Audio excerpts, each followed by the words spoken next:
This will be a video essay on the artist Barnett Newman, who lived from 1905 to 19...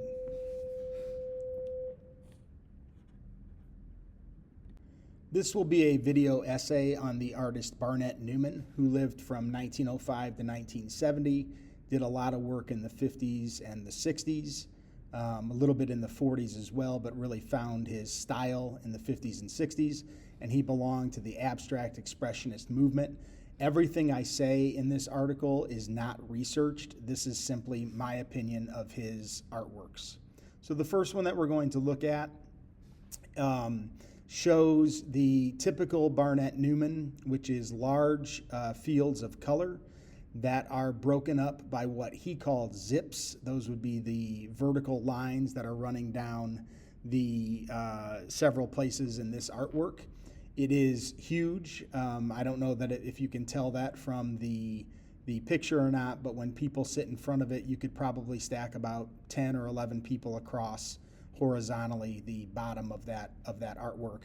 Notice the faded zips on either side. The one on the right I think is easier to notice than the one all the way over to the left, but there is one there as well.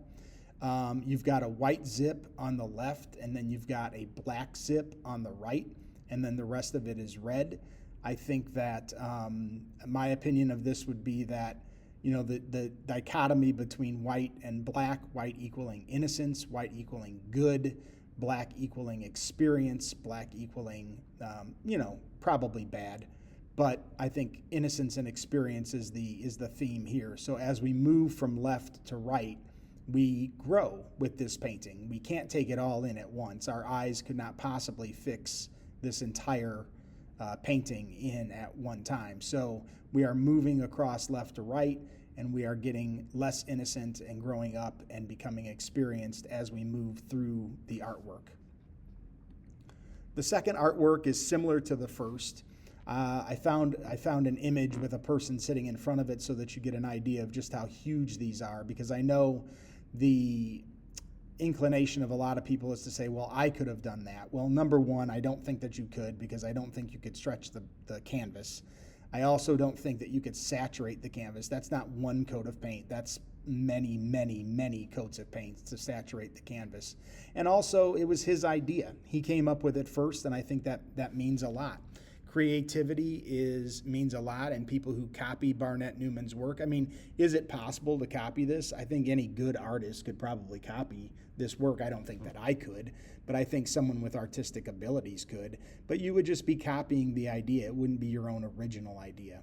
So what's going on here? Well, we have a zip that sits not in the middle of the painting, but it's off center to the left a little bit.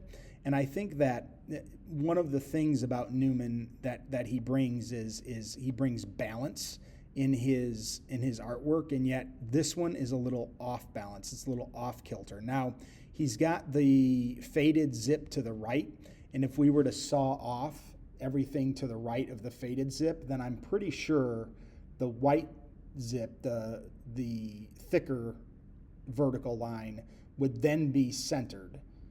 I'm not sure, but I think that it would be.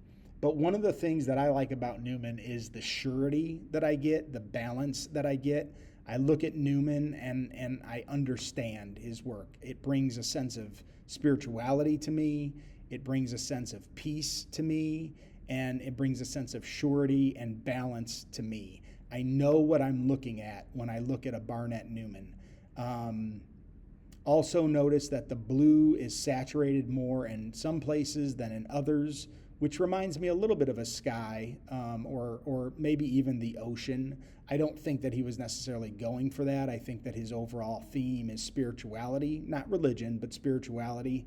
And I think that's the stronger interpretation of this artwork.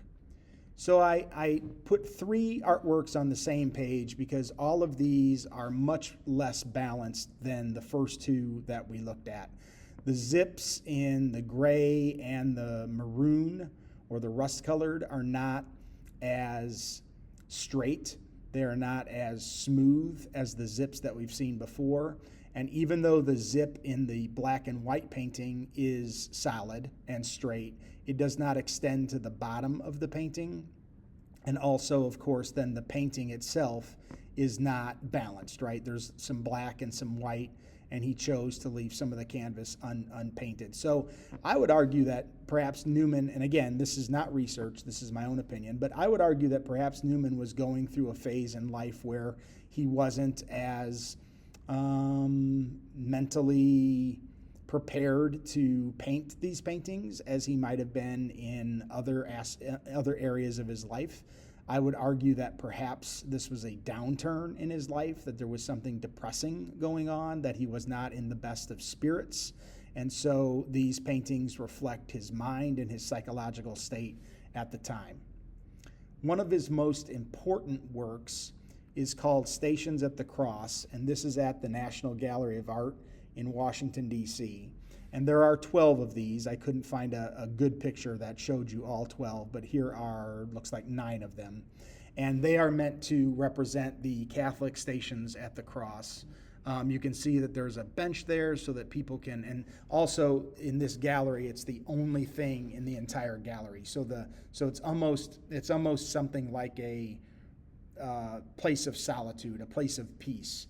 And every time that I've been to the National Gallery, and I've been there about 5 times, there are very few people in this room, because I think a lot of people reject Barnett Newman's work overall. So it's very easy to go in here. It's very quiet, it's very peaceful, and you can put your own interpretation on the Stations of the Cross. You can instead of thinking of the things that Jesus went through, although that is certainly something that you could think about, the things that Jesus went through at the Stations of the Cross, you can put your own self in the Stations of the Cross and think of the different things, the different obstacles, the different challenges that you yourself have overcome. I also think it's interesting that he uses only black and white here, again, representing that idea of evil versus good. Barnett Newman also did some sculptures, and I think that this is an absolutely brilliant sculpture. It looks like a broken pencil on top of a pyramid. But what it really reminds me of is in Michelangelo in the Sistine Chapel in the ceiling. I'm not sure who the biblical characters are, but they're touching fingers, just barely touching fingers. And that's what this reminds me of a lot.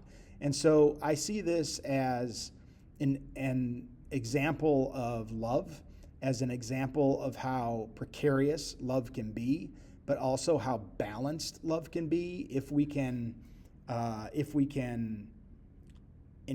capture it and keep it and make love enough, which is, I think, a very rare thing in most relationships. Most relationships need more than love to work. But here's an example of if you can just stay connected just a little bit, then you can stay balanced and you can stay spiritual. Barnett Newman also did other shapes, such as the triangle. And I don't know really what to do with these more than what I've already done with the others. I mean, I will say you can see an obvious difference in the color palette, which again, I might argue that that shows us a difference in his psychological states. But the only thing that I can come up with is that his other works have 4 points of reference, and his triangles have 3 points of reference. 3, of course, is a prime number. Nothing can be divided into it, unlike 4, which 2 can be divided into it.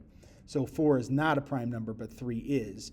And there's something lonely, I think, about a prime number. Even the yellow and the blue and the red, which is a lot more vibrant. There's something lonely about this. There's something less spiritual about these triangle pieces that he did. He didn't do very many of these. Mostly he worked in the forms that we've already seen. Other than the sculpture, he didn't do very many sculptures either. So most of them were rectangles or squares with zips that went down the middle.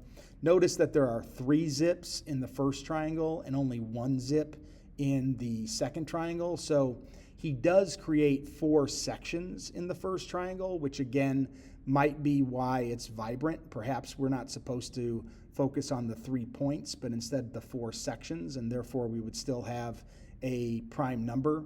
And then, or not a prime number, but we would have a number that can be divided by something other than itself and 1. In the second triangle, though, I think, the black and the red stripe and the 3 points, and even though it's cut in half, I don't see this as even, and it's cut perfectly in half, but I don't see this as an example of balance as much as I see it as an example, again, of his psychological state and the idea that there's loneliness in the fact that there are 3 points. And I want to close with B1. This is the painting that really turned me on to Barnett Newman. It is at the Detroit Institute of Arts, and you turn a corner and there it is, and it is absolutely huge. It's probably at least 10 feet tall, I would say. It's about twice my height.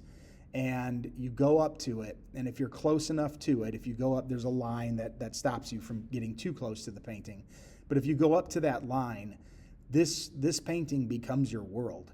There is nothing else that you can see except the red and the zip, and everything to the side of you, everything in back of you melts away, and you are just sort of washed in this red. And again, the balance that brings to me, everybody's childhood has inconsistencies in it. Everybody's life has inconsistencies in it. And so looking at paintings that don't force me to interpret in visual ways, but instead force me to take my own feelings and project them onto the painting, I think does a lot for me and balances me and makes the parts of my life that maybe aren't as consistent and aren't as balanced, they make those melt away as well, just as the things around me in the Detroit Institute of Arts makes things melt away from me as well. I've been to the Detroit Institute of Art probably 20 times. I've seen this painting so many times, and it does the same exact thing. It's the kind of painting that gives me the chills. It gives me the tingles. I walk up to it, and my whole body is just alive with energy and electricity, and I realize that this is probably a little nerdy to talk about a painting in this way, but it really, really does bring some spiritual comfort to me. So overall, I think Barnett Newman is a really underrated artist. He gets compared with Mark Rothko quite a bit, and Rothko's reputation is, I think, much larger than Newman's, much more known than Newman's. But I think that the spirituality and the balance and the different phases that Newman went through with the zips that aren't exactly balanced, and the triangles and the sculpture and the large paintings versus the small paintings, because he does have some that are smaller, that are probably like 12 by 8 or 14 by 10. I think that Barnett Newman is a really underrated artist who brings a lot to my life and helps me feel spiritual in ways that no other artist can pull off.